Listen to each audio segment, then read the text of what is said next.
नमस्कार मित्रांनो, मी श्रीकांत. आज होती मॉर्निंग शिफ्ट. इच्छा तर अजिबात नव्हती उठायची, पण काय करणार, मजदुरी नाही की तो रोजगार कसं काय मिळेगा. उठलो आणि म्हटलं दीदीला पण उठवू, तर मॅडम मस्तपैकी लॅपटॉप पालता घेऊन पालत्या झोपलेल्या, जणू काही हीच मॅनेजर आहे.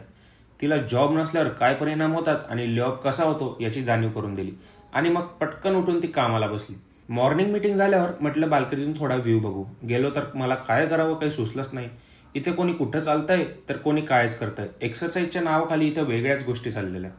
मग कपडे वाळत घातले आणि काम करायला घेतलं. भूक लागलेली सो गरमागरम पराठ्यांवर ताव मारला आणि लॉग आउट करून बाहेर डवरायला गेलो. ब्लॉग बऱ्याच दिवसांपासून मी सुरू करणार होतो, बट लिंक लागत नव्हती. खूप दिवसांचा गॅप आणि त्यात कामाचा लोड भरपूर होता, सो त्यामुळे खूप उशीर झाला. बट आपले गौरव भैया म्हणजेच द वाटसरू यांच्याकडून मोटिवेशन घेतलं आणि आता डेली व्लॉग करायचं प्रण केलंय.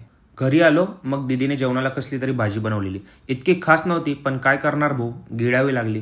कारण जिजूसारखे मोठे व्यक्तिमत्व इथे घाबरतात, तर आपल्यासारखेच काय होणार.